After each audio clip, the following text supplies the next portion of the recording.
episode. Let's go. This is your brother from another mother. Hey, ho. We're going to talk about the Dallas Cowboys draft history, plus trade up versus down in deals. Let's get this thing going the best way possible. Really appreciate each and every last one of you all. Let's go.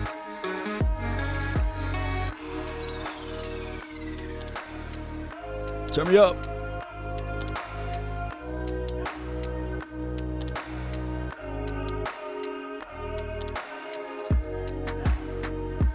Let's get this thing going the best way possible, Cowboy Nation, and everybody that's listening. 5, 4, 3, 2, yep. They say ain't no party like a cowboy party. Yep. The grind for your mind is necessary. Everything else, what's understood, shouldn't have to be explained. DC for life, Cowboy Nation. Let's continue to grind and shine, baby.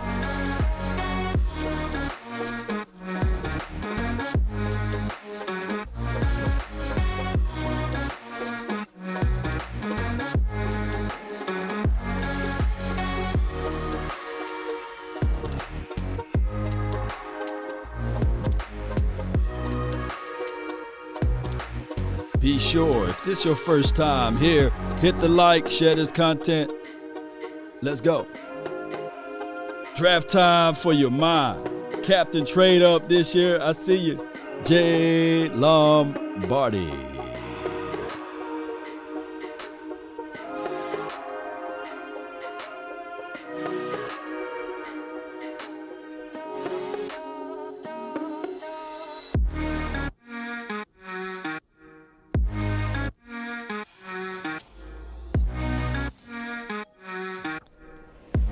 Appreciate everybody for jumping in. The name is Law Nation. Really appreciate you guys so much. For all of the old school Cowboy fans that follow this channel, y'all remember this setup. We back at it again with this one, Cowboy Nation. So that you guys can understand what we got to talk about today is this right here. The Dallas Cowboys. Jerry Jones talked about the fact that he would like to trade up. Now, earlier this morning, I went over two things. I said the cons versus the pros. The cons would be, of course, you're getting rid of draft capital. And quite frankly, if you wait to the 24th spot, you can still get a nice player. And the thing is, a lot of us don't have crystal balls, right? A lot of us don't know whether or not this guy is going to be a gold jacket or that guy is going to be a gold jacket or this guy will be all pro for multiple years. And somebody can argue that most of the people that's in the Hall of Fame, they were not in the first round. Majority of the Hall of Famers are in the second, third, and fourth round, believe it or not.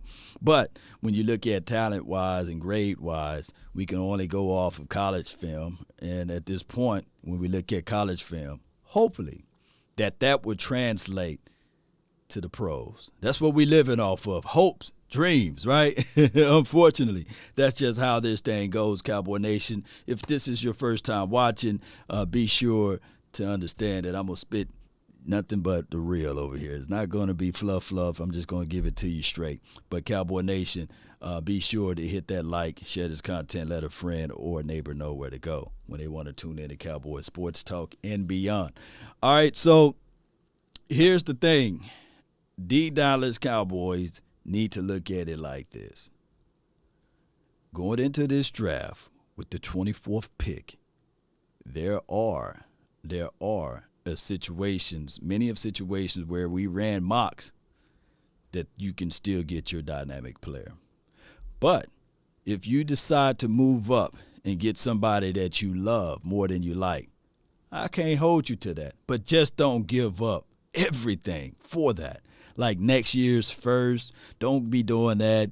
Don't be giving up this year's second and third round draft pick to move up, because I don't see said value out of any of these guys in this particular draft. I just don't see it. Craig says, do you agree with West Coast about bringing Dez back. No, I think Dez's time here is gone. There's a whole lot of stuff to do with personality and mentality that Dez don't fit well with this particular system. So Dez, on any other team, he should be going to those teams over there to get at least a chance. But for the Cowboys, no. Shout out to you, Rodney. Thank you. Check your message, Law Nation, very important. Shout out to you, Rodney.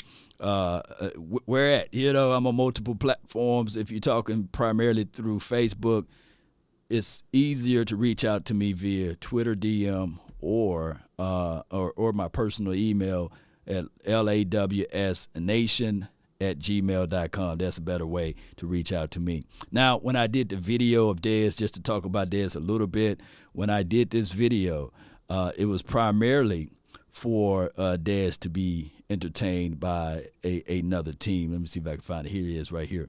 When I did this video, it was primarily me talking about Dez. He should be an option for another team or any team out there, but not the Cowboys, of course.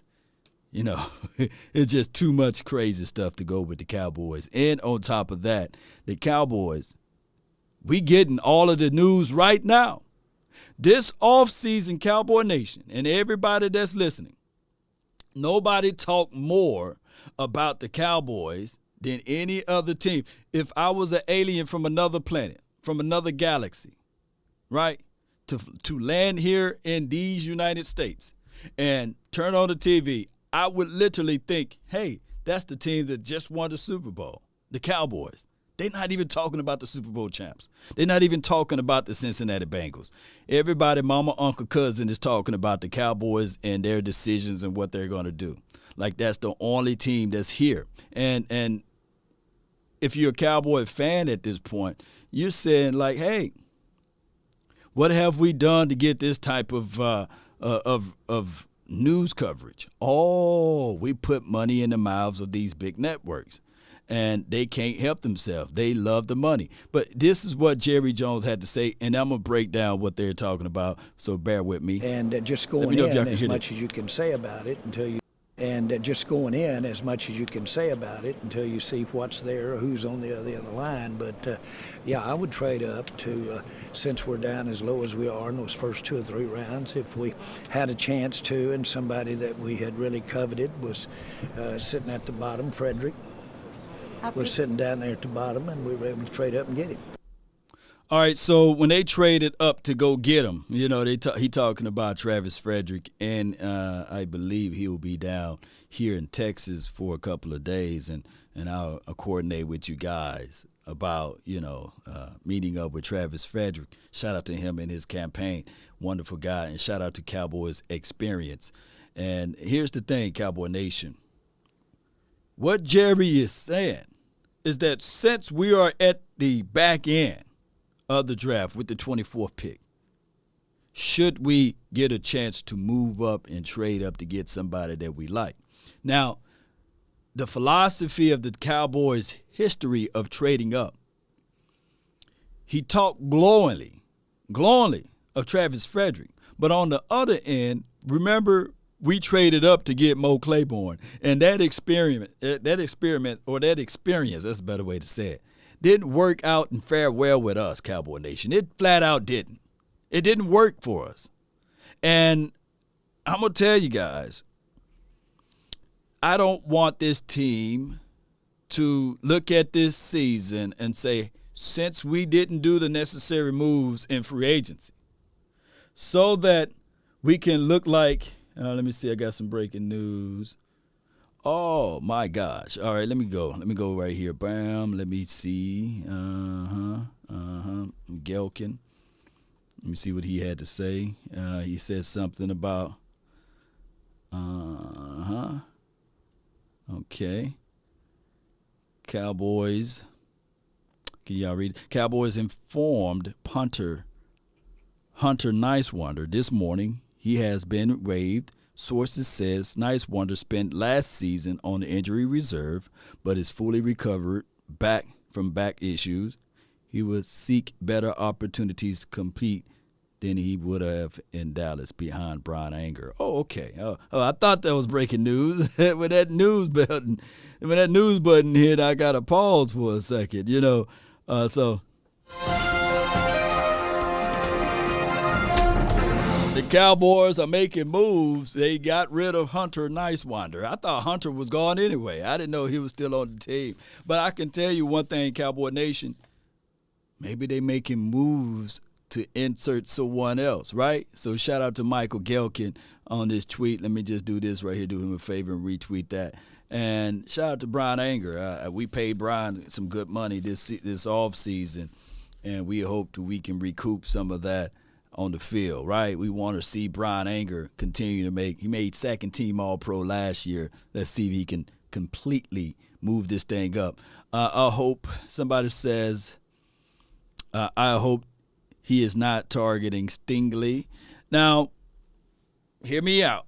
I've seen the film assessment of my guy, Boss Cowboy, and he used the Alabama tape, and I was like, yeah, granted. And then on top of that, if you look at Stingley, he never played well against Alabama. I want you guys to understand this too. Stingley is a whole lot different type of player than Claiborne. However, injuries are a major part of both of those guys' situation. Claiborne got hurt a lot in the pros, and Stingley been hurt a lot. But that 4-3 do make people look at it differently. Shout out to you, Blue Bud. Shout out to you, man. Shake it off, Law. Appreciate you. We trade down for Travis Frederick. We did. We traded down for Travis. We did. How many Super Bowls we got because of Travis Frederick? And I'm talking about an all-pro Hall of Famer, Travis Frederick, center, right? So we can talk glowingly of what we did with draft picks, but I recall this team not winning a lot of Super Bowls or winning a lot of games. Even when we had Travis Frederick, and I'm going to say this, and I'm just saying this for you guys to be real. There was a lot of 8-8 seasons with Travis Frederick. There was a lot of seasons where we came up short. I'm telling you guys, once again, defense win championships. Offense sell tickets. Offense will get your butt in the seats. And I'm not even trying to do this with my guys because y'all know I absolutely love Travis. I love Zach Martin, and I love Tyron Smith. I love our front at that time. But I'm going to tell you, if we were to go in and invest and get big boys, big defensive players that can make something happen, all of that stuff that you guys talked about with Tony Romo and running for his life and things like that would have been a whole different conversation if they come into Dallas and saying, man, these boys thought nothing but defense. Nothing but defense. And, man, every time you play the Cowboys, shoot, it's hard to move the ball, man. It's hard to score 17 points. It's hard to score 20 points. And I think from there, with the talent of Tony Romo, we would have had a better chance versus the offense situation, And, of course, we had Coach Jason Garrett and these sorts of things, but it is what it is. I'm just team defense, so I'm biased, right? So if anybody can counter and create a beautiful argument on how the offense is just important than defense, then I will hush. But let's go and listen to more of this. He's just so nonchalant about it. Mel, in your latest mock, you had the Cowboys taking defensive end Arnold Ebiketie with the 24th overall pick. Who could the Cowboys be trading up for, though? How high you think they need to get? I love Ebiketie. Yeah, they got Micah Parsons out of Penn State, and Ebiketie is the most underrated defensive player in this draft, in my opinion, Lars. So if they get him where they are, be happy. If you want to move up, maybe Jermaine Johnson II, who had a phenomenal year with a... All right, so before he goes into this is Mel Kiper.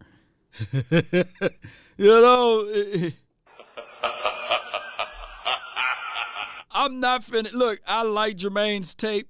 I like his skill set. He had 12 sacks last season. I get it, right? And he's suspect a little bit in some pass rush techniques. He's just a bull rush guy, plays with a high motor, right? He's still learning or what have you. But if the Cowboys trade up for Jermaine Johnson, man, you know, it's going to be one of these buttons right here. You must be out of your goddamn mind. You know, I'm like, no. Patience. Don't do that. Now, if it somehow in the 24th pick and he's right there and he's the best player on your draft board at that time, then you can make that selection. But please, baby, don't do that. Don't do it. And these are all speculations, by the way. But I think that the Cowboys can still have a legitimate team heading into the 2022 season by being patient. Now, hear me out before you guys try to shank me with the butter knife. Here's the thing, Cowboy Nation. Like I said when I open up in the opening of this conversation, just because you didn't wheel and deal during the free agency don't mean you go all risk versus reward in this draft. No. Let's listen to more what these guys have to say. Seminoles coming over from Georgia was also their second leading tackler in addition to 11.5 sacks. And if you want to go up for a receiver, maybe Jameson Williams coming off the ACL. But you talk about a guy like Ebiketie. If he's there where they're picking, and you got a guy coming off the edge with his kind of talent, what he did at Temple, what he did at Penn State, I think that would be a heck of a choice for the Dallas Cowboys. Like I say, on the heels of the Nittany Lion last year with Parsons, another Nittany Lion, be it for 1 year, it was a heck of a year for Ebiketie. All right, so all of this stuff don't translate. My thing is the Cowboys, if they're gonna move up, it better be like a Charles Cross and Evan Neal, big boy. Even if it's Aiden Hutchinson's of the world, and I know you have to move up real tight to get him, or Thibodeau, somebody like that, and you say, okay, I have trust in those guys.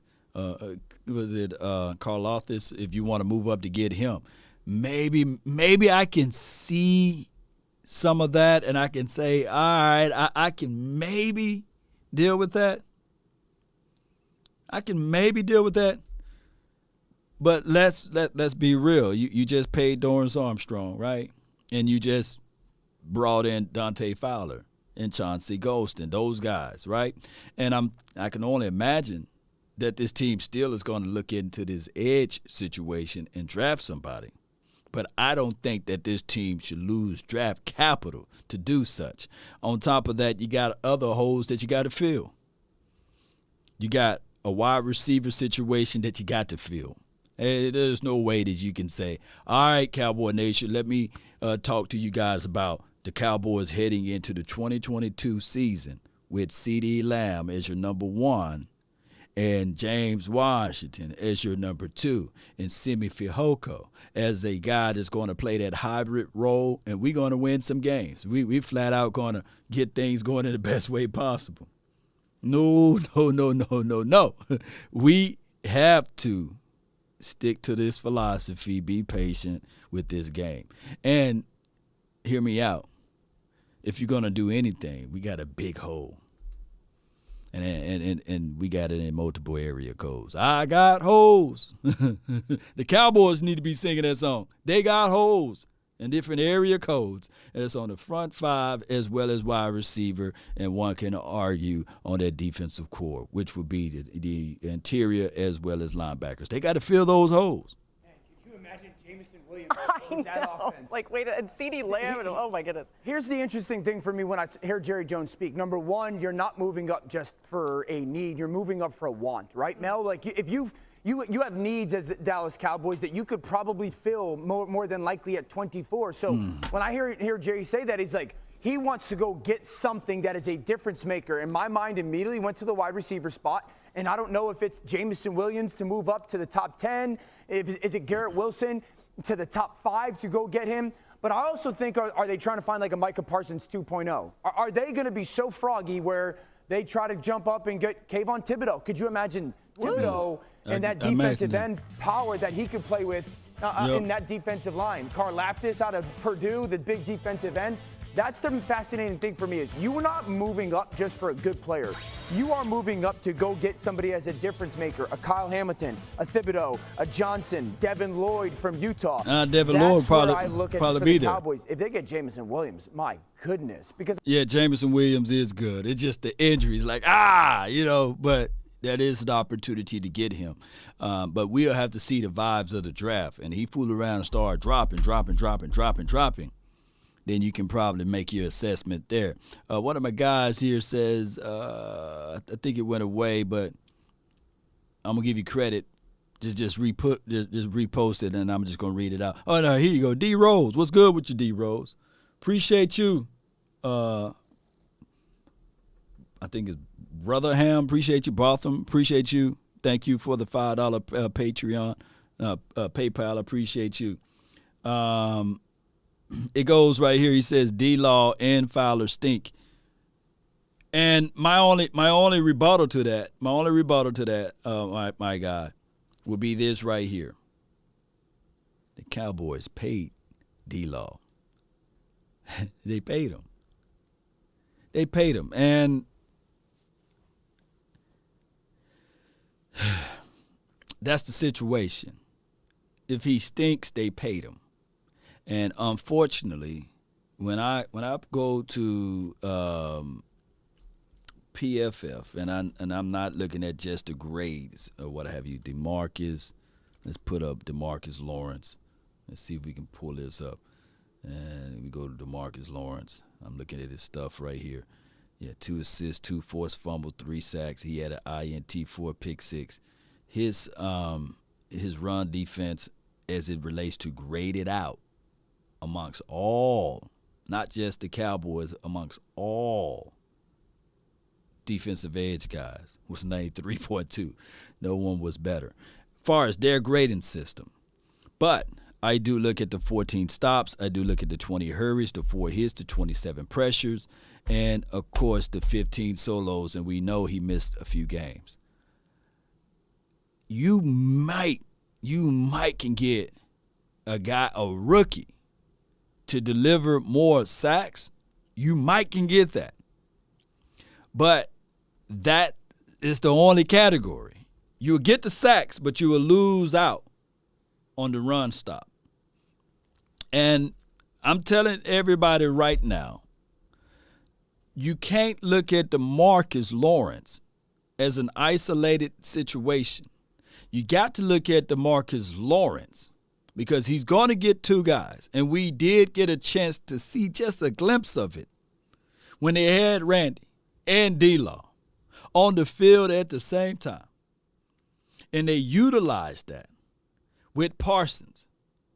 We got a chance to see that. Now, of course, the 49ers game, we got our butt whooped. The only linebacker to come up to show up in that game was LVE, and I refuse to hit that wolf howl right now. But I'm quite sure that when you look back at the tape, D-Law did his job on shutting down and slowing down the run on that side of the field. Or they penetrated and they looked at it and said, okay, we're going to get 2 on that side. I can only imagine with this team going into the second year with Parsons and sliding him down inside on that side, he kicked D-Law back inside. I promise you, they will be able to create that pressure to get to the quarterback or to the running back. Now, my thing is, with this, the Cowboys paid D-Law. You can't cry over spilled milk. He's here for at least a minimum of 2 to 3 more years. Now, far as Dante Fowler, he only on here for a rental. And Dorrance Armstrong, I forgot his contract. I think it's for multiple years. Y'all can let me know whether it's 3 years or 2 or whatever. They got DA. But if the Cowboys looking to trade up to get a guy that can help out week 1, day 1, then it will have to be Karlaftis or it will have to be Aiden Hutchinson. It will have to be one of those guys so that you can point to everybody and say, okay, this is our new guy. But I refuse to think that a guy in the 3rd or the 4th round is going to get even the playing time and the opportunity to get those snaps to play. I like Tyndale Stephen White. He's really nice. I like him. Because I think a little bit is the NFC. They realize the conference isn't strong.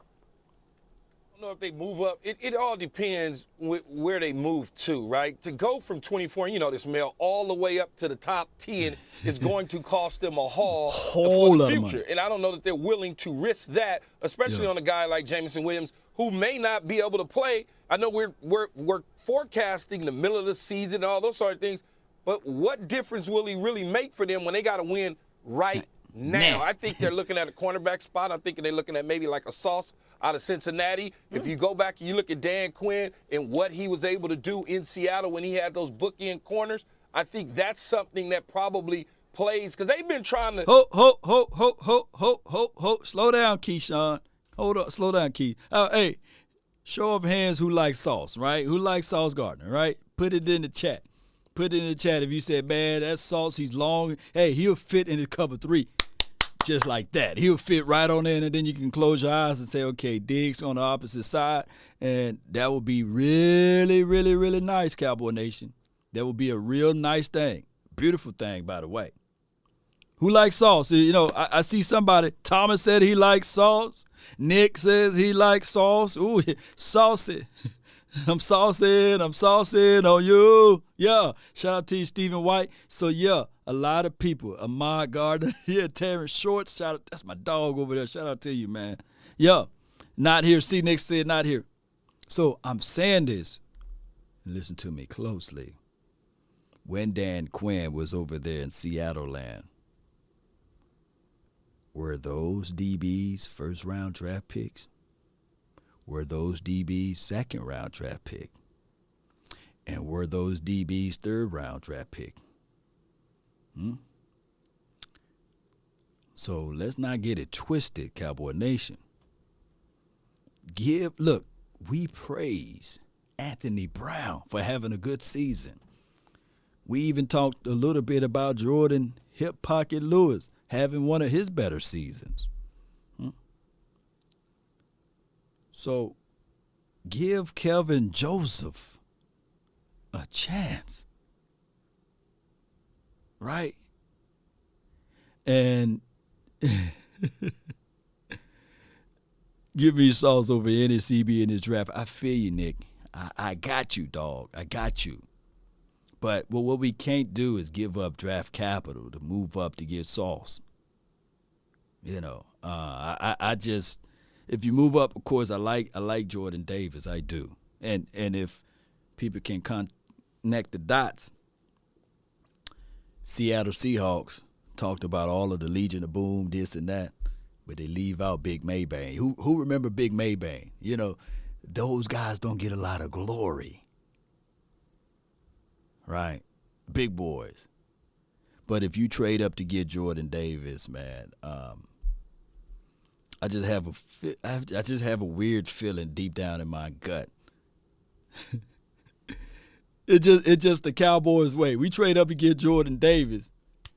Wyatt becomes the better defensive interior guy. We trade up to get Wyatt. Jordan Davis become the best defensive guy. That's just an old jinx in me, I guess, right? Let me just try to get rid of it, but I can't. Carl Arthurs is trash. This is from Madman. I feel you, fam. I feel you.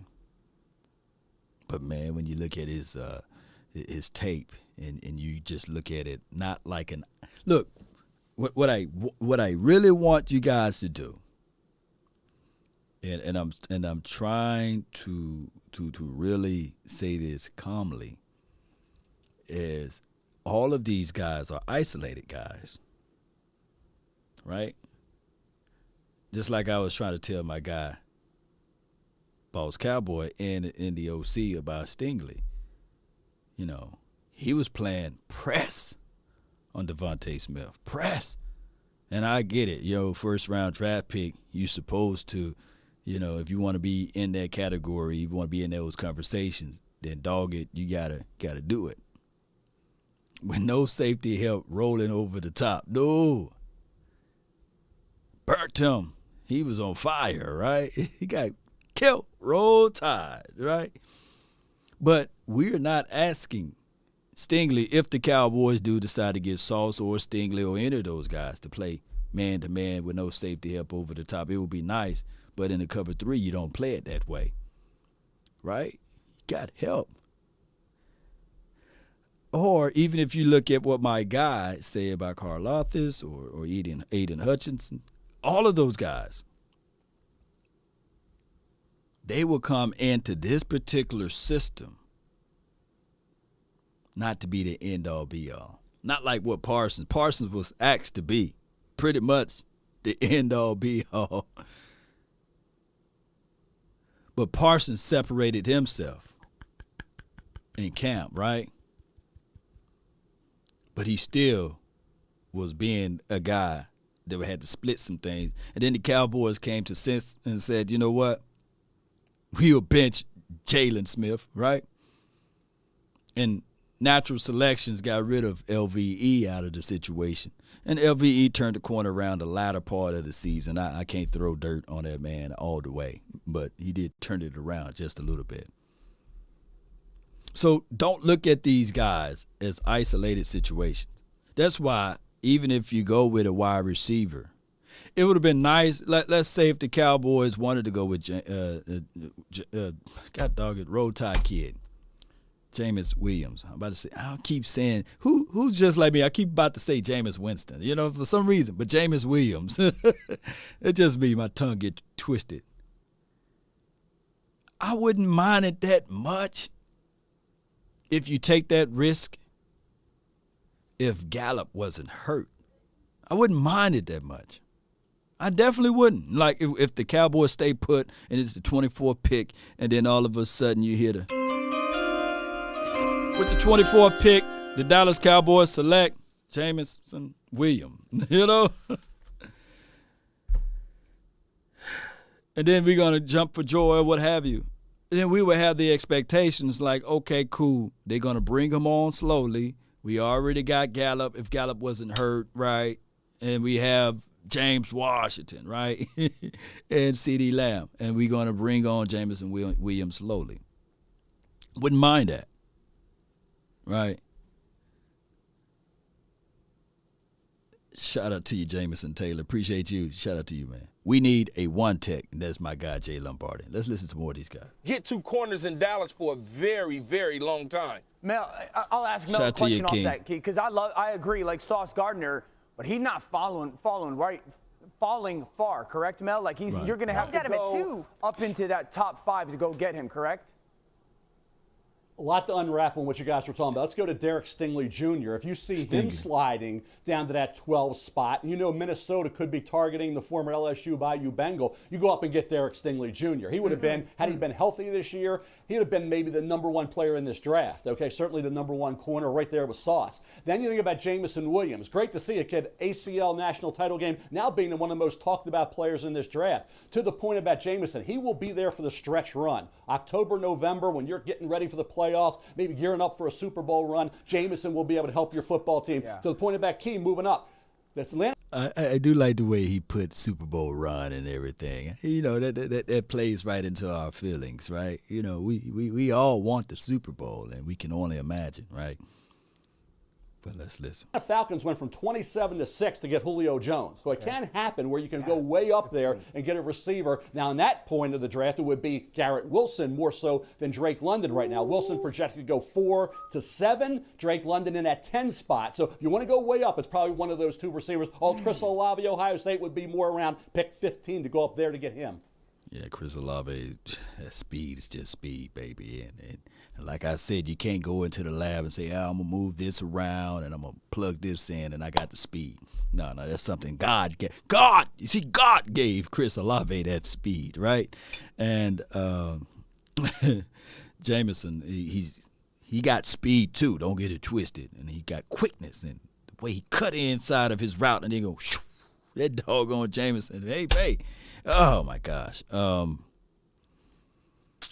The whole conversational piece about these guys and getting someone down the stretch and talking about how, and that's the worst analogy to give, right? The worst example I meant to say to give. the Atlanta Falcons. Worse. Now, they did make it to the Super Bowl, but can somebody, during your lunch break right now, can somebody put in the chat how many Super Bowls the Atlanta Falcons have, you know what I'm saying, with Julio Jones and Matt Ryan, you know, I'm about to say Matt Jones. Matt Ryan, they don't have any. For many of years, they've been top heavy on the offense. Oh, they did something better when they got Dan Quinn for the cup of coffee year to improve their defense, but come on. Zero. I gotta see Nick is on it, baby. Want the truth? You can't handle the truth. Zilch. That's what it. Look, it's defense, baby. I'm telling you guys. Look, I promise you, I can make a correlation. I can make correlations of the Atlanta Falcons got that new stadium, not because of them winning and losing as relates to the Super Bowl, doing blah, blah, blah. It's because of their offense. That's how they got that new stadium. That new stadium, that big old stadium in Atlanta, beautiful. Offense. Sell tickets. Sell tickets, baby. Madman says Pickens way better than Burks. Ooh, you talking about? Want the truth? You can't handle the truth. Oh my gosh, baby! Hey, you trying to start a fight over here, man? I'm not a debate show. Oh my gosh, man! I like Treylon Burks, and I think that in the system out of Arkansas, if you pick Treylon Burks up and you put him on the Georgia system, boy, oh my gosh, man, it'll be a whole nother nightmare for that particular team. People would have been saying, people would have been saying when they faced Georgia, when they had Treylon Burks over there, you know, oh my gosh, they would have been playing. Look, this is what they would have been doing, Cowboy Nation. I got to find my my clip. I can't even find my clip, but I got the button. They would have been waving the white flag. Oh, my gosh, they've been waving the white flag. Yeah. But, you know, Pickens probably on this next level can have a way better career than Treylon Burks. Right? Watch. I promise you guys this. It probably would not be Chris Olave. It probably not be Jameson Williams. It probably not be Drake London or whoever. It's probably be a wide receiver that you guys never heard of that's going to be that wide receiver that everybody say, hey, man, I told y'all, man, this was the dude. It just somehow that he came from a small school and he goes to the right system. Boom. That's how the draft works. Mel, what are you hearing in terms of from teams about Stingley's short window, right? He had freshman year, pretty much that's it. Outside of that, we really haven't seen a whole lot of football. What are teams saying about that? Teams that I talk to are saying, I think it's be quiet. Let's Stingley slide a little bit, and we'll go get him. And I think that's what they want to see. Nobody's going to tip their hand here, but I think privately, Derek Stingley is hot. I don't care what anybody says. People know what a lockdown player he was in 2019, the battles in practice with Jamar Chase that went about 50-50, and they know about the COVID year, and they know about the injury. Jamar Chase, if the man. Medical staff feels like he's fine coming off that injury, Derek Stingley Jr. at pick 12? Are you kidding me? When he could have been the number one player in this draft, like former LSU Bayou Bengal Patrick Peterson was. To me, that's a guy to keep an eye on, Derek Stingley Jr. if he's about to move up to get. It's such a steal, I think, if you can get Stingley Jr. at that point. You know, one of the things that Mel just mentioned there is potentially the Cowboys targeting Garrett Wilson if they could get all the way up, similar to his reference to the Falcons going from 27 to 6. You'd have to get up pretty high. I mean, maybe in the top 5 even. That could be a little rich for Garrett Wilson, but do you like that? I don't think it's... All right, Ohio State fans out there, who y'all like more, Garrett Wilson or Chris Olave? Who y'all like more? Or anybody who follow college, like follow college, man, that really follow college football. Who y'all like more? Garrett Wilson or Chris Olave? Jay Lombardi says Wilson. Zach says Wilson. Okay. Wilson. Okay, it's all in favor of Wilson. Chris Corbin said, nah, dog, y'all tripping, man. It's Chris Olave, you know. All right, so who's better, Olave or Wilson? So I got like a mixed vibes going with you guys, man. You know, Keith Floyd, my dog, man, he's saying, look, man, you keep them both. They not even first round. I'm from Ohio. I'm an Ohio State fan. Okay, so what you saying, Terrence? What you got, man? Who you got, Terrence? What you say? Chris Olave. Terrence says he's an Ohio State fan, and he watched all of the games there, and he says Chris Olave over Garrett Wilson. And here's the thing. When you got guys like a nuanced route runner like Garrett Wilson, like that guy that got that quick twitch, and then he can get open, what have you, a lot of that could be freed open because of the speed of Chris Olave. And Garrett Wilson is no slouch as well with his speed. So it could go both ways, right? And I can ask Terrence this because I don't watch a lot of college film like that.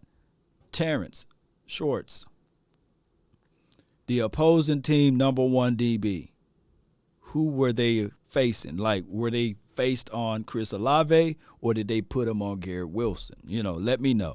How did that work out? You know, let me know, because I'm quite sure you have Olave is more of a polished route runner. This is my guy, Arturo Jerez. Okay, I can take that. Wilson, bro, this Asmodeus. Let me see. Both. So they kind of split, like, okay, depending on the DB. Depending on the DB, I'm gonna slide that way. Okay. Cooper better than both of them. Will Kramer. Kramer's Law, you know. That's a given, you know. I don't think that any of these rookies right now is better than Amari Cooper. None of them. Anybody in this draft, they're not better, but they can perform better. And I get it. A lot of people going to look at that statement and say, nah, Law, you out of your goddamn mind. Cooper gives up on this and give up on that. Do you guys recall and experience, man, new broom can sweep the floor good, but that old broom can get the corners. And here's what I got to say about that. As much as people looked at CeeDee Lamb as a dynamic, dominant wide receiver, he was still getting his notepad out when Cooper was talking and saying, okay, I'm going to write this down, I'm going to write that down, I'm going to cross this out, oh, yeah, I'm going to use this, I'm going to use that. And if you think I'm lying, a dude that just got paid $100, what was Tyreek Hill's contract? Crazy numbers, right? And even him, he's on a documentary with my guy, the guy that do all of the crazy kicks, Destroying. I think that's how you say that man's name. He was writing down, shoot, if I can get my releases like Cooper, shoot, I'll be a next level wide receiver. Yep, so that's just how it goes. But we can look at it from the mindset of the Cowboys and the Cowboys fans, right? Rich, for Garrett Wilson, yeah. I'll be dead honest with you. I think the NFL is trending towards wide receiver being the second most important position. They're certainly being paid that way. If you told me the Jacksonville Jaguars were going to draft Garrett Wilson, I would be like, cool, because I think he's going to be Devontae Adams. I really do. And I don't think he's going to get past that top 6 or 7 world. The really fascinating point with me when it comes to the Cowboys is if you look at who's got pick number 5 and 7, that's within the division, and that's the New York Giants. So if the Cowboys are going to be overly aggressive and want to get ahead of a team like the Atlanta Falcons at 8 for Garrett Wilson, you got to be willing to trade within your division to go get him. But the interesting part again for me is they would be going to get a want rather than a need. Yeah. All right, true that, guy, true that. Who's the Atlanta Falcons? quarterback right now. You know, I'm quite sure that the Atlanta Falcons need to get the quarterback before they get the wide receiver.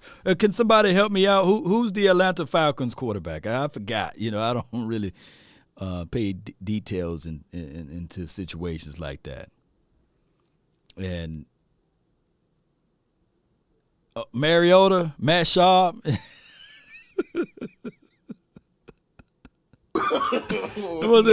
Matt Schaub, but yeah, Marcus Mariota, you know. So I don't think, look, we all love Marcus Mariota, but you can give him Randy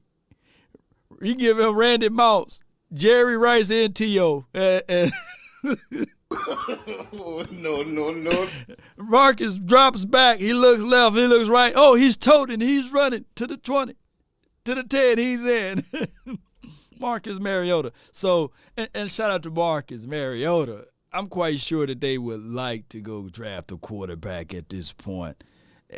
Look, and tell the quarterback, hey, you match up a young quarterback with what they got out of the tight end, man, my goodness. And then you can go into the second round to get you a wide receiver. Or if they froggy, they could try to trade back into the first and get a wide receiver. But come on, Cowboy Nation and everybody that's listening. I think at play for Atlanta should be a quarterback. You can say the same about Dak. Christian, I'm not finna pull up the side-by-side of Mariota and Dak Prescott numbers. I'm not finna do that as far as completion percentage and QB rating and all of that. I'm not finna do that.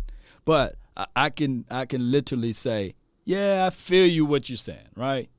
Like Dak Prescott, you can have T.O., Randy Moss, as well as Jerry Rice or the playmaker, and he won't do anything with that. I feel you. I feel you on that angle. I feel you. They don't need it, right? Okay, but they're also trying to win a Super Bowl. There's a lot more from Mel coming. I feel like we could continue on with this conversation. The disrespect. Okay, that was the end of that. So I think the Cowboys, if they do decide to move up and trade up, is going to be a defensive guy, and it could be Jordan Davis. It could be him. If not, it will be an offensive lineman. It could be an offensive lineman that they move up to get. But I come here to tell you guys right now that the mocks that we've been running, 9 times out of 10, we've been getting one of those guys to help this team. Let me see if I can run one right now while we're here. Let me see if I can run one. You guys okay? You guys good with time? Yeah. Let's see if we can run one right now. We're going to go and run this one. And we're going to go 3. We'll go super fast. And we'll go manual. We'll go manual. So when it get down to our time, we'll see whether or not we can get somebody. We're going to see. We're going 3 rounds right now, and we're going to see if we have a chance on our opportunity. All right, so what we have available, look, what do we have available? My picks? Okay, now it's our turn. Let's see if I can do that. Available players, here we go. And I'm going to go, where my shuffle at? Let me see. These are the available players. You have right now Kenny Pickett, Desmond Ryder, Kenyon Green. You see you got Kenyon Green. You have Chris Olave. You got Kyer Elam. You got Treylon Burks. You got Boye Mafe. You got David. I know that you don't want to get that. Scott Moore. So you got right now, and you got Tyler Linderbaum. You see that right here? You guys able to see that? You got Tyler Linderbaum right here. So with that being said, you have the ability right now, Cowboy Nation, to just sit back and wait. You do. So it really don't make any sense. So with that being said, now you wouldn't pick up Daxton Hill with the 24th pick. You just don't do that. Now, the philosophy would be, if you really like Daxton Hill like that, and you really want to re-up some more picks or what have you, then you trade down. You trade back just a little bit. You trade back just a little bit. BPA at this point, if you're looking at best player available, according to their board, Kenneth Pickett would be the best player available. Then you would pick Kenneth. Then the second player available on their board. This is their big board. The 20th ranked player on their board is Desmond. And then the 23rd person will be Tyler Linderbaum. And the 25th person will be Kenyon Green. And then the 28th person would be your guy, Chris Olave. So I'm going to let you guys decide right now. Who would you guys go with right now? Put it in the chat right now. Who would you guys go? Who would you guys go with? Torn between Olave and Green. Treylon Burks all days from Jackie. Who would y'all go with right now? And this is their draft board, right? Linderbaum. I got 2 Linderbaums. Right now they're leading. Shout out to you, Jessica. Thank you. Thank you for jumping in. Chris Olave.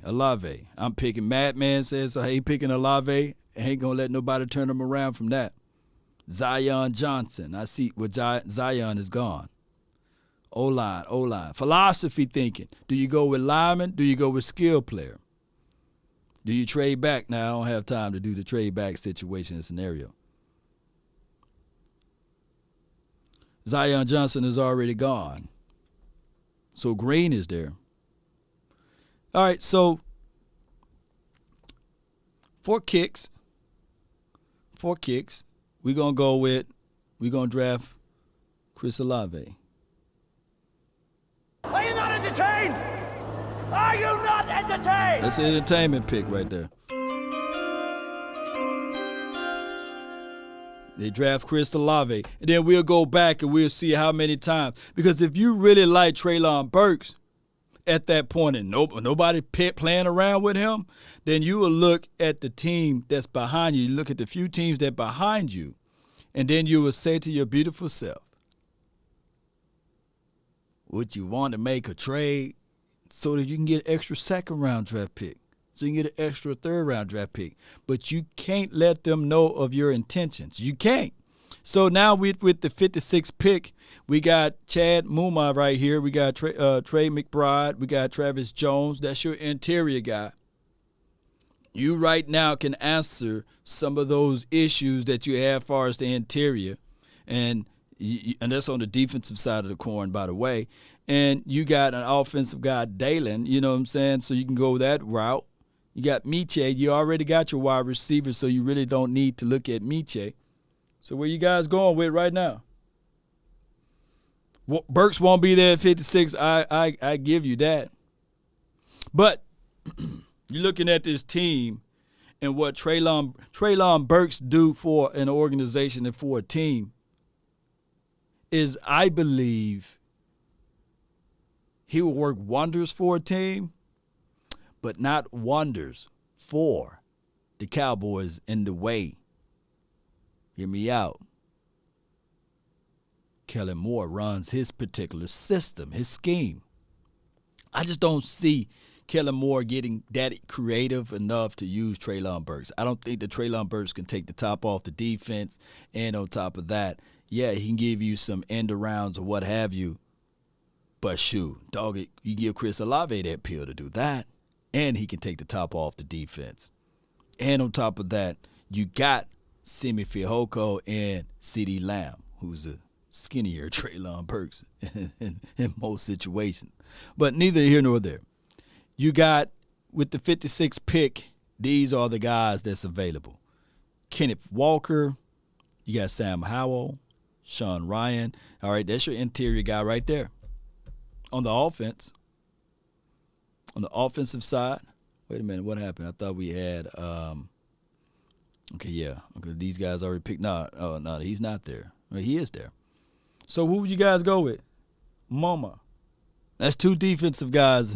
Well, no, that'll be your first defensive guy. Chad Muma. Slayer, okay.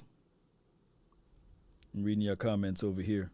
Ed Ingram. Okay, so we're going to have to answer this interior if you're drafting based off of needs right now. And I see a lot of Eds in there. And let me see if I can correct this board a little bit. Don't go that way. All right. Appreciate you, Martin. Thank you for the donation there. All right, let me see if I can go draft log. See, wide receiver, they scratched that part out for me. Our biggest needs is edge, safety, interior offensive lineman, interior defensive lineman, cornerback, tight end, and offensive tackle. All right, so with that being said, we go back to available picks. We're going to go with, because I need my interior guy, and I don't want to wait any longer. I like Sean, but we're going to go with Salaire. I see a lot of people saying, and I see already somebody said Travis Jones. Go with the edge player? Nah. I'm in a pickle right here because I know for sure in the third I'm not going to find a decent interior guy. So I just got to roll with the punches right there and go with value added right now in this particular draft since I'm already behind the eight ball. I got to, and I got to hope to high heavens that I can find. And, okay, Tyndale is there. That's my linebacker. I like that aspect of it. Cole Strange. Oh, man, this draft is getting really janky right now with this one. All right. I'm just going to have to go with Tyndale. All right, those are my 3 picks right there, baby. Oh, my gosh, man, this draft. All right, so it was just only 3 rounds. Oh, my gosh, Chris Olave. I went with interior offensive lineman, Salaire, and then I went with Tyndale. So, don't crucify me with this one. But if I break it down enough, I can probably get you guys to buy into the Chris Olave. I probably can get you to buy into that, right? And I can tell you that it'll be a situation that, when Gallup come back, Gallup wouldn't have to rush back because you got James Washington and you have Chris Olave. And hopefully, our biggest hope would be down the line, they still pick up maybe out of this draft a Jelani Woods or somebody like that can help out. And if the Cowboys go back to 12 personnel looks, that will help out the running game and disguise a lot of stuff. And what I'm trying to do from a philosophy aspect, Cowboy Nation, is I'm absolutely trying to take that safety that when they played in that cover 4, when they played quarters defense, I'm trying to get him to come down. And I believe the best way to do that is running the ball effective. Give us back the 12th look. So that it showcases that these guys are willing to run the ball with power. And I can't be sitting cute in quarters. I can't be sitting cute because that killed us. That flat out killed us last year. Dak couldn't defeat it. He couldn't defeat it. He literally had no answers to it. When the team was saying, we dare you to run the ball. We dare you to run the ball. It was a difficult task for him. Wasn't your best draft, but good thing it was a mock. Shout out to you, George. And that's the problem when you draft only 3 rounds and don't do the 4-7, right? Oh my gosh! All right, that mock draft wasn't it, right? I feel y'all, man. I feel y'all on that. I feel you on that. Back in the studios now. All right, let me know if you guys like the new setup or if you like the old. Appreciate you guys so much. We got another topic that we're going to talk about before we get out of here. I forgot. I got Martin right here. Appreciate you, man. Thank you for the donation here. Let me just go back up and see what he had to say. Whenever she decided to talk, there we go. If she decided to talk, come on. AI, what's going on? You all right? All right, but neither here nor there since he don't want to talk. It says right here, Law, I looked at last year's draft, and I just saw we picked in the 3rd round, pick 99, cornerback Nashawn right. And the 100th pick who the Titans picked, we should have gotten the cornerback Elijah Molden from Washington. Damn it. Okay, let me see, because let me go right here. That way I want to look at the full picture of everything. I got to pull up Elijah Molden. What was Elijah Moore? No, he said Molden, right? Molden. Let's see what he did last year, because I don't know what he did last year as far as a collective.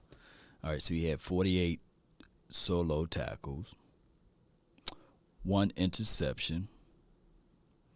All right, targets, 58 targets. So he pretty much started there, right? All of those snaps. Passer rating allowed was 103. That's not that good, bro. Yards per reception is 11.8. He had 9 missed tackles, 1 sack. So, and I think that Elijah Molden, he's a shorter nickel corner. And if I pull up our nickel corner, Jordan Lewis, and we're just going to go off of what they got here. 3 interceptions, 54 receptions allowed, 54 total solo tackles. See, like I said, I'm not going to read none of this right here, Cowboy Nation, but we are going to look at, he had 3 interceptions, 2 sacks, 1 forced fumble, and passer rating allowed was 83. I think Jordan Lewis, I don't think Elijah would have beaten out Jordan Lewis, but let's pull up Nashawn Wright. I know his stats not going to look that good because he didn't get a lot of PT. Yeah, all of this stuff. Because he 8 solo tackles, 8 targets. Passer rating allowed was 96, 1 stop. His biggest claim to fame was he blocked when the punt kick was blocked, he landed on it and he got a touchdown. But I feel, as far as value, Martin, in the future, I think Elijah, that was his first year, so it's hard to compare a first-year player to a 6-year player or a 5-year player, how long Jordan Lewis been playing. I think it's hard to do such, right? But I think that the Cowboys are looking at Nashawn as a boundary corner who can get in to compete for that role. And if anybody need to be locked, loaded, and ready, it's Kelvin Joseph, because Nashawn, he's not going to lay down and say, okay, I'm going to give this position away. No, Nashawn is going to fight. And just like his mom, she hit me up the other day, said he gained weight, and he's still bigger, and he's going to be faster. So we'll find out. I can't wait for the off season there. All right, so we have another super chat. I appreciate you guys for the super chat. Thank you guys so much. Thank you so much for the super chat. And this is why you can't go Olave or Burks. How is Vasher coming along? I'm just not really seeing the need for a wide receiver in this draft completely. Like completely, my dog. Completely. Shout out to you, Leon. Thank you for the stars. And I think I left out Keith. If your college wide receiver has not balled for all 4 years, not in the first round wide receiver, ain't none for wide receivers on this level of a CD. Can't do it. So you're saying that none of these wide receivers is on the level of a CD Lamb to be a first-round draft pick. I think, like I said, Garrett Wilson, Chris Olave, I'm not saying that they're better than CD, but I'm not looking for a wide receiver to be ultimately better than CD. I'm looking for a wide receiver to complement CD. I'm looking for a wide receiver that can take pressure away from CD so that CD can eat in this crazy style of offense that we do. Because this is a spread type of offense. It's no direct. Hey, this is the number one. This is a wide receiver by committee deal. And I just don't think that James Washington pushes anything out of the norm, nor the Simi Fehoko. But I see where you're coming from, Keith. I feel you on that as far as wide receiver productions and productivity. So that's why I think a lot of people got angry and upset that Amari Cooper is gone, right? Because people knew that the off-ball production, that the number one DB always going to lurk, the safety over the top always going to lurk to that side of the field, because one person that they refused to have a game-breaking type of moment would have been Amari Cooper, right? Right? They didn't want that to happen because they saw it. They saw like, hey, if this guy get going, then it's going to be hard to stop him. And we have tape on that. But I feel you. I feel you on that. No, definitely we need, I feel you, though. I feel you. Let's listen to this, man. And it's 1 o'clock where I'm at. So let's see if I can push this out. Appreciate everybody for watching. I thank you guys for tuning in. Y'all know I love when we listen to this show so we can slap them. The only reason Dak's deal isn't more money, Skip, is because Dak got the deal done earlier. Jerry, you could have saved yourself $40 million had you done the deal 2 years earlier. Had you not let it get here. Did you forget that? That you had an opportunity to do the deal before Watson signed his mega deal. Jerry told reporters yesterday he felt, quote, proud of Dak's deal after the way he's developed and the way the quarterback market has escalated. All right, Shannon, let's get you in here first. Do you agree with Jerry? No. All right, so the argument is, Jerry Jones came out, and shout out to Jerry Jones. He said he's proud of Dak Prescott deal. Now, granted, when Dak first got his deal, come on, a lot of people's like, hey, that's a lot of money. And I told everybody, just wait, because that's just how the market is, and that he got paid what the market is willing to render. And what happened from that point, we see that even Allen got his big contract. I think he's getting 43 APY. And just yesterday, of course, the Carr brother got his big, massive contract. It's a big contract, by the way. It's a real big contract. And it's right around of what Dak Prescott is getting. Why? Because they use a system based upon your stats, your measurables and all of that, and, of course, your win-loss ratio and things you do for your team. They use those numbers, and that's why Carr got the similar contract that Dak Prescott got, but his guaranteed money is pretty long. So that's just how this thing goes, Cowboy Nation, when we looking at the money aspect of it. Now, the whole ideal of Watson contract being fully guaranteed, $230 million? Is a lot of money. Is a lot of money. Oh, Skip, Jerry. The only reason Dak's deal isn't more money, Skip, is because Dak got the deal done earlier. Jerry, you could have saved yourself $40 million had you done the deal 2 years earlier. Had you not let it get here. Did you forget that? That you had an opportunity to do the deal before Goff and Walker to him got their deal that could have been pennies on the dollar. But what did you do? You let them sign their deal, went 2 years, and you expected Dak to sign the same deal when he had no years left on his deal. Dak said, I wish I might. So, Jerry, you don't get any credit for that. The only thing that helped you is that Dak came in the league earlier. And he was able to get to this contract because the best thing that you did was go ahead and sign him before all these big contracts come along. But guess what's going to happen, Skip, if you re-up that? It's going to be a very similar situation to this. And Jerry knows that. Jerry wants to give, you see what I did, it was negotiating. That wasn't where the quarterback market was. But guess what would have happened, Jerry, had you not did this deal? Let's just say for the sake of argument, you franchised him. That was going to be 40+ million. And then what? Now, that's the Deshaun Watson deal. You're going to have to guarantee probably because Deshaun had 4 years on his deal, Skip, and got this deal. Dak had no years left. So what Jerry going to have to pay when Dak knows I got you in a position you can't do anything but scream?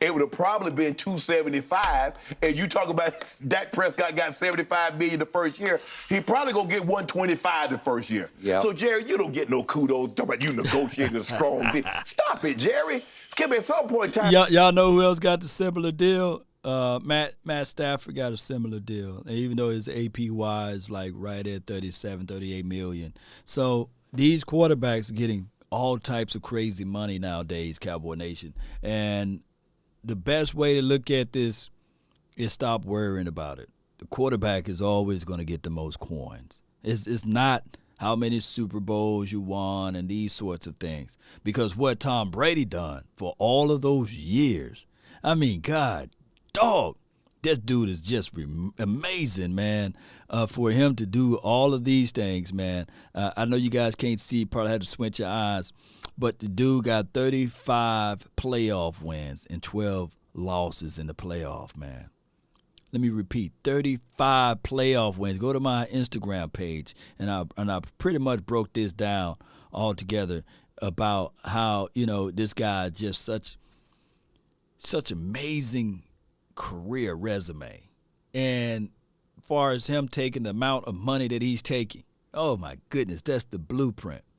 But he's on the tail end of his career. And on top of that, I'm not finna talk about his wife's money. And I'm going to keep his wife's name out of my mouth, right? But I'm going to tell you, you can wiggle a little bit when you already got cachet coming in like that. And I absolutely understand, right? We craving the Super Bowl. It's been 26 years, right? Somebody can say 27 years, Law. But here's the thing. When a quarterback get paid, it doesn't mean you're going straight to the Super Bowl, by the way. But it is what it is. Listen. Jerry, people, and I think Cowboy Nation like, yeah, you see how Jerry negotiated a Dak deal? Nobody said that. You're talking about a guy that nobody thought Dak was a top 10 quarterback, and the man got $40 million when you could have had him for 30. So you cost yourself $40 million by trying to lowball the guy in the beginning and end up paying him more than what Skip Bayless said he should have got anyway. So, Jerry, you're wrong. No, I do not answer Jen's question. Absolutely not. I do not agree with Jerry. Okay. I'm going to repeat what I've said several times. I did not condemn the Cleveland Browns for giving Deshaun Watson $230 guaranteed million. Right. They didn't need to give him that much because they were bidding against themselves. Right. But I won't condemn it because if he goes and wins a Super Bowl for them, it will be worth twice as much. He'll be worth $460 guaranteed million because money can't buy how much a Super Bowl would mean to Browns Nation in Cleveland, right. Ohio. Okay. It's still a football town at heart. Of course. It's why I thought Johnny Manziel, if he became what I thought he could, I said, if there's no alcohol, no drugs, he's got a shot. He can become bigger than LeBron if Cleveland goes and wins a Super Bowl with Johnny Manziel. It's a football town at heart. See dog pound. Again, LeBron put the basketball team on the map. Right. It became a claim to fame for Cleveland. I get that. Right. But it's a hardcore baseball town, but it's even a harder core football town. I mean, you had Jim Brown, you had Otto Graham, it's bedrock, man. It's from the. All right, so we got some news right here. Appreciate everybody for jumping in, and here we go with the news for the information for the nation. Sammy Watkins signed with the Green Bay Packers today, so that's breaking news. Shout out to everybody who tuning in. All right, so here's the thing. Aaron Rodgers got him a toy, and we'll find out what that fun toy would do. I didn't even know Sammy was available on the market. And shout out to him, and shout out to the Green Bay Packers. And we'll find out what will happen down the line. It's a 2-year deal for Curse. Yeah, appreciate you. Laugh out loud. Sammy! Yep. Oh, good old Sammy.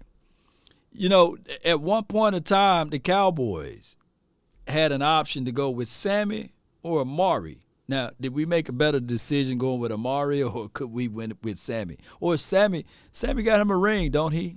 Don't he got him a ring? Y'all let me know. Sammy can't stay healthy. I feel you. Yep, I feel you on that one. Sammy can't stay healthy at all. Let me see what's going on with this link. Bam, bam, bam, bam. Yep. Here we go. All right, went to YouTube. It went to the YouTube. And bam. And we're going to go pin. All right, so to join the show today is click on the top of my YouTube page, and you'll see a stream link there to join the show. Depth of your sports-loving heart. In the end, you love your Browns. You live and die with your Browns. Right. The Cavs kind of come and go. And for that matter, the Indians kind of come and go, but not the Browns. So in the end, if Deshaun wins big for them, God bless them.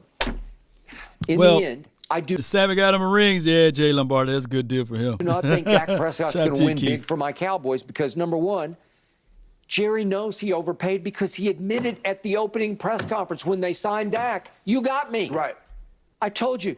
Well, then, why, Skip, if he said he overpaid, how is he crowing now about a great deal that he negotiated? Thank when you. You just said 1 year earlier you overpaid for him. He admitted it publicly. You got me. Yes. You took me to. I love it, baby. I love it. There's no such thing, right? The salary cap increase every year, Cowboy Nation. It do. And this situation, you paid too late. And now you're saying, yeah, man, it's a good situation. You can't have both. So it is what it is at this point and at this time. How you get things going will be, hey, when the contract is ready, you get it. Now, if you're feeling any type of frogginess, right? If you're not willing to jump, in, all in for said player, the blueprint is there. Do exactly what the Kansas City Chiefs did with Tyreek Hill. They said, oh, you want that type of money? Well, we're gonna give you an opportunity to make that type of money, not just with us. You know what I'm saying? Because we're going to get something back in return. And the 49ers doing the exact same thing. They saying, okay, Deebo Samuel, you want $25 million APY? We don't have that at all. But what we are willing to do is put an offer out there so that you can find a situation where a team is willing to pay that. And teams are looking at Deebo Samuel like, hey, 49ers want too much. We can't give you that. No. You got to go and handle that issue with them. But I'm quite sure, like I said before, if the Cowboys were willing to put Dak Prescott on the open market with those tenders, with 2 first-round draft picks or a first and a second, however they split it, there would have been a team knocking. There would have been a team saying, okay, we would take those. At the time, it was like his record is like 53-26 or something like that. That's his overall record. Let me make sure and get the clarity. His record is 53-32. I think a team would look at that and say, yeah, I would take 53 wins. At the time, it was probably right at 40-20 or something like that. But you guys get what I'm saying. Team would take a risk at that. Because we looking at it from this perspective, it's been 26 years, right? That's how we looking at it since we won the Super Bowl. Other teams would love to be in our shoes right now. And that's the reality of it. All right, so the link is on the top of my YouTube page. If you want to join the stream, just click that link there and it'll put you right into the stream and you'll be on the TV. If not, I feel you. We'll play the rest of this and we get up out of here. I appreciate everybody for watching, and I thank you guys for tuning in. Jay Lombardi, thank you for telling people to hit that like, share this content, and let a friend or a neighbor know where to go when they want to tune in to Cowboys Boys Talk and Beyond. To the cleaners, then you took me to the bank. Yes! And he did. I've never seen anything quite like it. I told you, Dak, over those games that he started, remember, it started in 2019 when he bet on himself. They went to contractual war. Yes. Yeah. Dak just fell apart. Down the stretch, it started with your most infamous game in Cowboy history, your most famous game, at Jets. At the Jets. They Yep. fell apart. They lost did. 24-22. And then they started going on the road and just falling apart at Tom Brady and at Chicago. All right, man. Oh, I love it. I love it. I love it. I love it. Thank y'all for hitting that like button and sharing the content. Shame. Shame.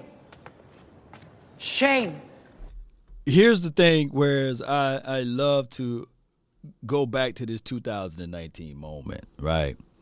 The 2019 moment, if we win those games, we still have Jason Garrett. That's all I'm going to say about this.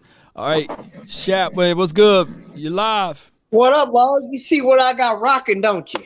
Oh, yeah. Oh, you got the Mr. Parsons jersey on. Oh, I see you. Get ready for that draft down here in Las Vegas, big boy. You already know what's going down, homie. I already know, and man. Rocking that Cowboys hat.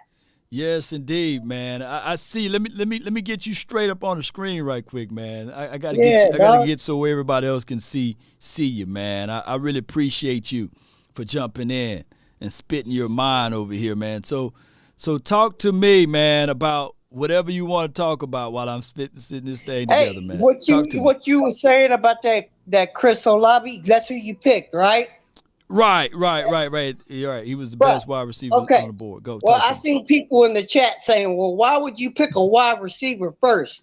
Okay, let me put to you like this. Little draft knowledge for you, because I know the draft and I follow these guys every year. Right. And I watch film on these guys, even though I'm not a Mr. Draft expert, but I have learned one thing from Law Nation and Vosh and Jeff Kavanaugh and Brian Broaddus and Dane Brugler. Must I add that name in there? Okay. Yeah.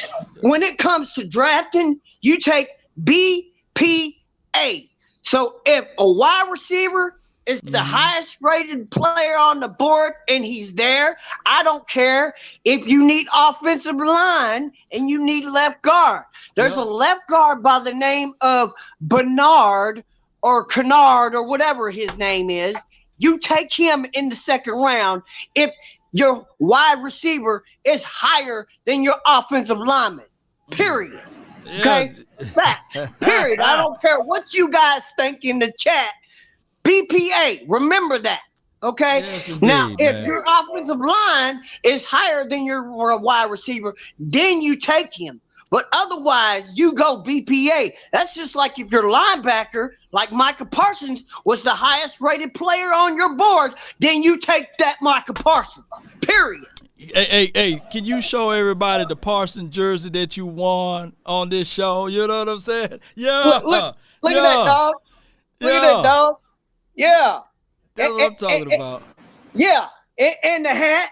And Law hooked me up with that. So that's what you do when you rock with the fam and you stay with the fam and you share his stuff and you a true blue Cowboys fan and you realize that it's about making your team better and about being passionate and loving your team. Because when you love your team, you support your team no matter who they pick, because that's in the best interest of the Cowboys and the Cowboys fans. Now, you may not always like the pick, but we don't make the pick, so we don't get to really choose. I mean, we just have to support the team and love the team and do the best we can with it. No doubt, man. I appreciate you so much, Daryl, man. Thank you, man. man. But I just wanted to tell you, I missed you, Law. I haven't been able to catch you in a while. I've been working a lot. I love you, and I just wanted to give you some Parsons love, my dog. You know, you're my dog. Before you rock out, let me hear it one time, man. Let's go, Cowboys! Yeah! Let's win a Super Bowl this year! Let's sack the quarterback and put him on the ground! Yo, baby, that's what I'm talking about, Shap, baby. Hey, I call him Mr. Passion for a reason, man. Oh, my gosh, man. Yeah, look. I know you guys can feel it. It seems as if, though, this is draft day, and I can't wait for draft day to come around because there will be more and more people with that type of passion. All right, so now I got Dave, man. You live, Dave. Unmute yourself, Dave. Unmute yourself. You dropping some. Am I unmuted now? Yeah, man. Shout out to the beer gang, man. What's up, Law? Nothing to it, man.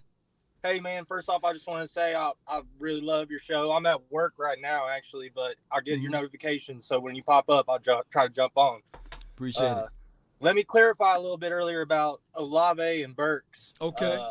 I like both of them at wide receiver. Obviously, they're great players. I just think selling out first round like that, what Jerry says, right? We're going to trade up to go get a receiver, or, well, he didn't say a receiver, but I'm assuming a receiver. That's the big question everybody's got. Star power offense, high power offense, the Kellen Moore system.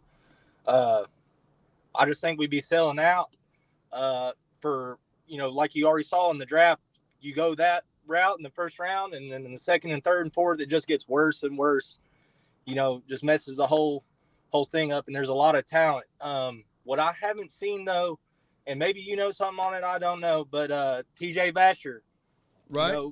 We drafted him a couple years ago. He's he's not Olave fast, but he's a big dude, and you go up top and make those contested catches. And then Brian Asamoah, run stopper. Yep. Oklahoma didn't stay undefeated all those games because of Spencer Rattler. Yeah, because Brian, he is a crazed tackler, man.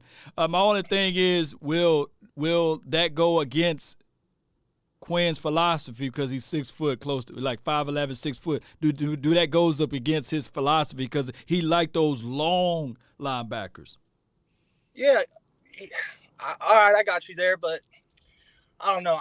As far as tackling goes, when you got Jaron Curse leading the team last year in solo tackles, tackling's what we suffer with. That's why the defense always getting gashed on 3rd and long and whatnot. I feel like linebacker is a position, Micah can't play both edge, and I know Dan's going to keep moving them around like he said, but, aside from that, you got Jabril Cox coming back off the ACL tear. Right. LVE, who played great down the stretch, but, he's still kind of, is he a long-term kind of deal? I just think we're really young on the defensive side of the ball, not to mention also, Tyron Smith, is he going to be healthy next year? Probably not. So we got to address, that tackle position too. Well, let me answer your question with the TJ Vasher. He was hurt and nicked up all offseason last year, and then he didn't get a chance to show us anything in preseason. But the Cowboys organization, they like what they were able to see out of his college tape. He had 25 touchdowns in college. That's not easy. It's flat out not easy. That's more than what Treylon Burks have. That's more than any of these wide receivers that I'm looking at now. So, yes, he's a big red zone target. But can he stay healthy? Can he get out there on the field? Can they utilize him to be that hybrid role, just like they're talking about Simi Fehoko as their tight end? That could be the wild card. But, as they say, man, you got to have some tangible evidence that this guy can do something. We only hoping that he can do something. He don't have tape, so that's just how it goes, unfortunately. I got you. I'm probably going to catch a little hate for this because I'm a big-time Dak fan. I think he's the best quarterback in the league, whatever. It can be debated. But with Malik Turner last year, I just feel like Dak doesn't – everybody's going to say he only throws to open receivers, whatever. Right. I just feel like if you give the man time to work with these dudes, we can keep TJ Vasher healthy.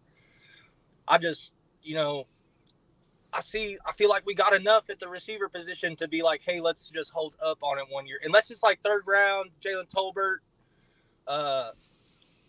somebody like that. Jalen Tolbert is now climbing the charts, man.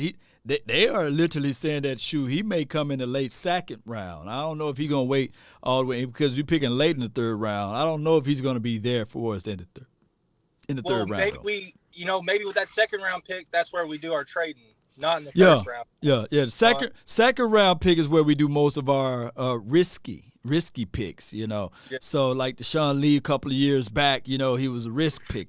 And, of course, Jalen Smith, Randy Gregory. So I'm looking at the 2nd round. If somehow the reports come back that a lot of teams are kind of skittish on Jameson Williams, and they're sitting there saying, this injury may hurt more, it may hurt teams more. He may not be available more than we think we are, or however sooner than we think we are. I think that what they can do, if anything, talking about trading up, is in that 2nd round, they can trade up and just go ahead and get him in that 2nd round. What do you think about that? To get Williams? Yeah. How soon is he going to be? We're waiting not on until Gallup, October, so November. Gallup the same amount of time. Right, but that's go up in the using second your round risk. to draft the guy we got to wait on. But that's when they tend to take their risk picks in the second round. Yeah. Right. So and that was the whole reason why, even believe it or not, I get it.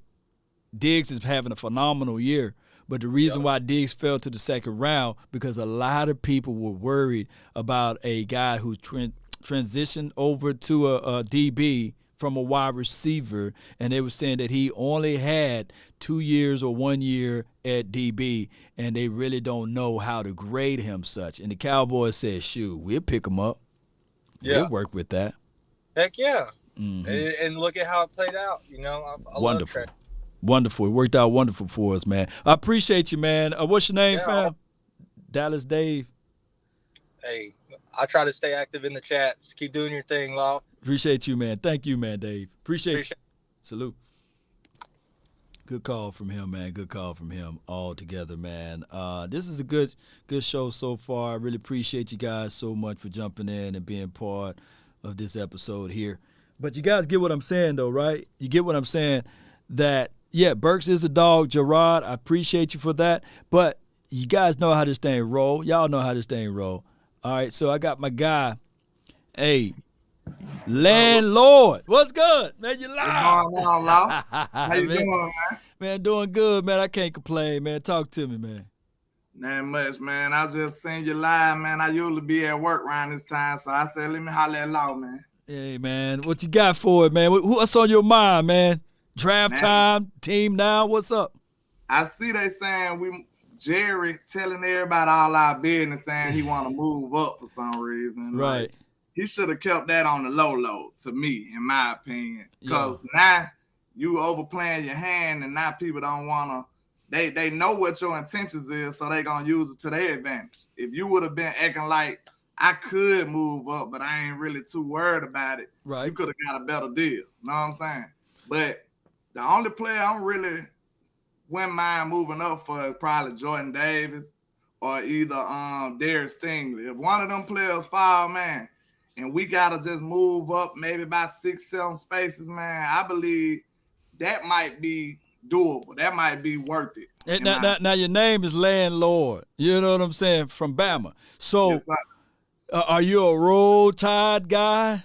Absolutely. Now, what about that big boy on the offensive line? What about moving up for him? And now that's just too much money? I think he might be out of our reach. I don't think that's possible. You know what I'm saying? You talking about Neil, right? Yeah. Yeah. I think he out of our range. They going to take him early. He going to be gone early. He going to be gone. Nah, my boy John Mitchell now. Mitchell nice now. He just been suffering them injuries. So if we can pull Mitchell from like in what round? In what round? I'll take him in the second. Now, how do you grade Mitchell on speed? Man, Mitchell really a do-it-all type wide receiver. He can ball, man. Like I seen most of his career. Like Mitchell can ball. He just was suffering from injuries. Like, believe it or not, he would have been rivaling Jameson Williams for like the top receiver in Bama if he wouldn't have been hurt. He just people don't understand it, but he just was hurt, bro. Like that's what it was. We would have probably won the championship if Mitchell was still, available. And if Jameson wouldn't have got hurt, we probably would have still won the championship. So with that being said, you got all your chips. So put it like this: if we get George Pickens, and I know you just talk glowingly of Mechie, now those are two different type of caliber of receivers. Mechie is 5'11", close to 6 foot. Yeah, he in that range. Yeah, and you know what George is, right? So why would you pick Mechie over George? See, Mitchell, believe it or not, I look at Mitchell kind of like a smaller CeeDee Lamb. He got the footwork. He would work well with this offense in particular. Like, I can't speak what he'll do with another team, but the type of wide receivers that we got, he'll complement them perfectly. Just like Chris Olave, too. I think he'll complement them well, too. Just give us a speedster to sit right there in the middle of CeeDee and Michael Gallup. Man, that'll be off the chain, man. It's a lot of players that can work because we got such a great foundation to build off of with CeeDee and Michael Gallup out there. So if we can add a speedster that can play the slot and a little versatile like Treylon Burks too, I believe we might be able to stand pat and get Treylon Burks. We might be able to. If you draft Treylon Burks, how much you punching yourself for paying Gallup? I like MG though. I ain't mad at MG. As long as he come back and be the same Michael Gallup after he come back from his injury. You know what I'm saying? We definitely don't know. And that's the only thing. As long as he the same MG, I love it because he bring a certain type of physical presence to that to that wide receiving core. He's really physical. I like the way he played. Like he bring a different kind of mindset. Like if you go back and look at the way Michael Gallup play, man, he go hard. Like he's not settling for nothing. If he get the ball in his hand, he trying to produce. He trying to break tackles. He trying to spin out of there. Like that's a different kind of mindset you need at wide receiver. Outside of because we know what Gallup is, but outside of you comping Mechie to a CD Lamb type of a receiver, who else you got Mechie kind of like? Let me see. He probably like talking about in the NFL right now? In the NFL right now, who's your comp? Mitch. Or anybody that's in the chat. That's kind of tough because, like, I think he a good route runner. He got enough speed. He kind of fast with it. And I believe he just a person that know how to get separation, know how to get open, man. It's sometimes it don't be the so like kind of like a Jarvis Landry a little bit. Yeah, something like that. Like he just some players just understand the game, and even though they got physical abilities, they still just so high in football IQ that they understand what they need to do to get open. No doubt. He's one of them type of players. Yeah. So let me ask you this: who's gonna take the top off the defense? You wouldn't have it, huh? MG still can do that now. You know that. No, man. I don't know. I don't know. I don't know about going up against. Well, he been going up against number 2 corners his whole career. Right. So he can do it. We know MG capable, but like I said, it all depending on how he looking after this injury. Like it's big after this injury. We got to see if he's still the same MG13 like we know and love. Know what I'm saying? And that's the craziest thing that we would have to sit back and wait. Because what I want now, the Cowboys can work this and finesse this if you pick up a Mechie, but you got to go back to 12. You got to go back to 12 personnel. I believe what makes this offense go, and when I look back at majority of the film, is when Kellen Moore is really in his bag, when he manipulates his scheme with the 12 personnel, with the 2 tight ends. And if you notice, regardless of the production, the productivity, because he used a lot of smoke and mirrors, if you go back and look when Jarwin and Schultz was out there on the field, our run game was better. And, of course, our average passing yards per play was better when we did it out of 12 versus the 11 looks. Yo, Kellen really got busy with the 2 tight end sets. Yeah. That's look like you got to think, if you pay attention, when Jarwin went down, that's when the offense started stuttering a little bit. That's when we start going a little down. You know what I'm saying? That's when it started getting a little rough for Kellen. It looked like he struggled after Jarwin went down a little bit. So I did a little countdown on my top 5 holes on my channel, man. Who your top 5? I got holes. I got holes. I said, my top 5 holes, of course, guard was number 1. Guard? We need a guard number 1 for sure. But I did a sneaky number 5 was tight end, man. We need another tight end for sure. We need another tight end. Sprinkle is not going to be threatening anybody. Nobody. Look, when they see Sprinkle, they yelling, run! We don't want to go into the season with Sprinkle as our, you know what I'm saying, as our guy like that. Yeah. And number 2 tight end. He's not threatening anyone. Like no disrespect to him. No one. And his skill set is not gonna be like that. So we got a decent tight end and Schultz. Yep. But you know, I felt like we could have upgraded at that position. But man, we could have, man. So this team had to get a tight end. Hard to go against him. He been solid for 2 years. You can't really take that away from him. I mean, you can't. You can't. Passer rating when targeting to even Dalton Schultz is 122. Man, that boy been balling. You gotta give it to him, and I believe it's largely contributed to the people who was around him. Of course, we was loaded, man. We was loaded. Think about this: as a defensive back or as a safety, shoot, you're gonna be looking at it like, I'm gonna make sure I got bracket coverage on CeeDee Lamb, and I'm gonna roll coverage Amari Cooper's way. If you want to kill me with Schultz, have at it. Have your choice, and we will live off of that. And that's why it was so important to have another tight end to vertically stretch it, and that would get you up out of those quarters looks. Yeah, see, that's what's scary about losing Coop, man. With the thought of teams trying to double CD, and then you got Michael Gallup trying to exploit the rest of the coverages, man. That CD, we don't know if CD capable of beating double teams and stuff like that yet. We really don't. Guess what? We'll find out this year, man. Yeah, you're right about that. You're right about that. Man, plug your channel, man. Plug where you at. I let your boy, man, Landlord from Alabama. You know, I'm trying to convert the Landlord Sports. Got a very small channel, man. I look up the Law, one of the first people I looked at. Far as Cowboy YouTube, man, I'm just an up-and-coming YouTuber, man. I appreciate any type of love y'all willing to give, man. Just holler at your boy, Landlord from Alabama, on all social media, man, with the same handle. Just holler at me, man. Shout out to you, Law Nation, man. Just holler at me. Appreciate you, man. And, hey, keep that TikTok going, man. I watch that every day, man. Appreciate you, fam. I appreciate you, man. I'm going to holler at you, man. Salute, man. That's a good call from Landlord, man. Yeah, that's a landlord in the house, man.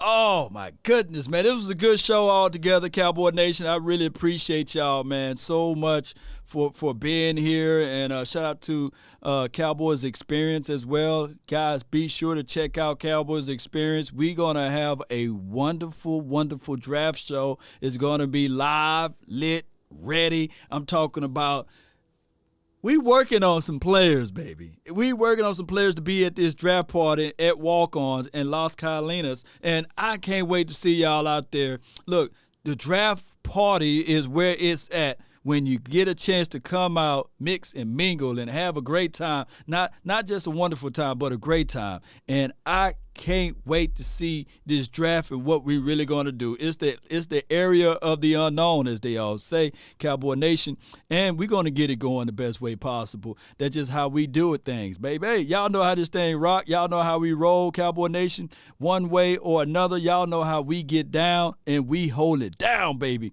But on my way out, I want you guys to do me a huge favor. Be sure to hit that like, be sure to hit that subscribe button, and continue to grow this channel.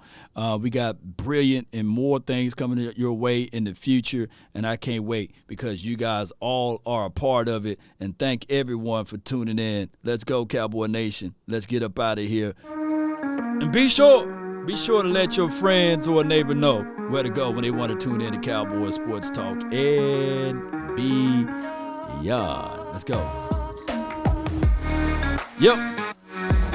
Come on. Yep.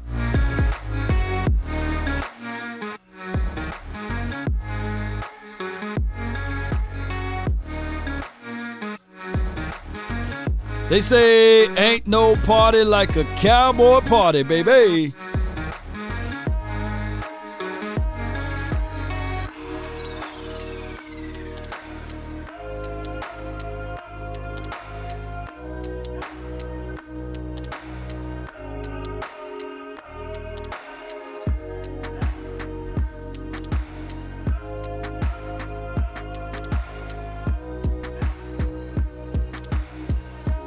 Turn me up.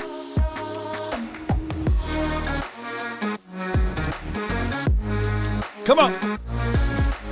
Hold it down, baby. Let's go.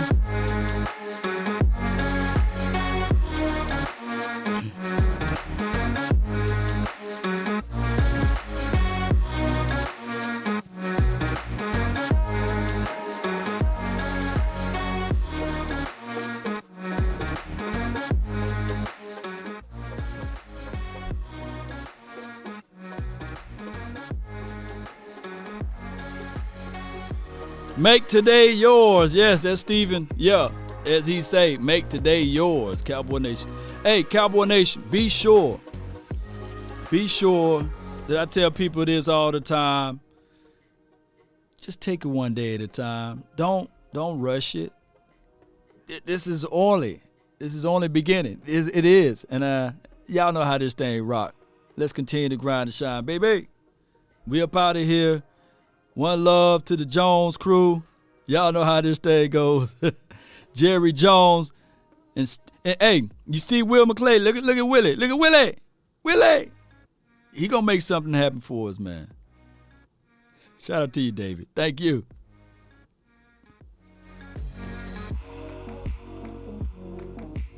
Boom. Boom. Boom. Boom. Oh, man, I'm gonna get better with it.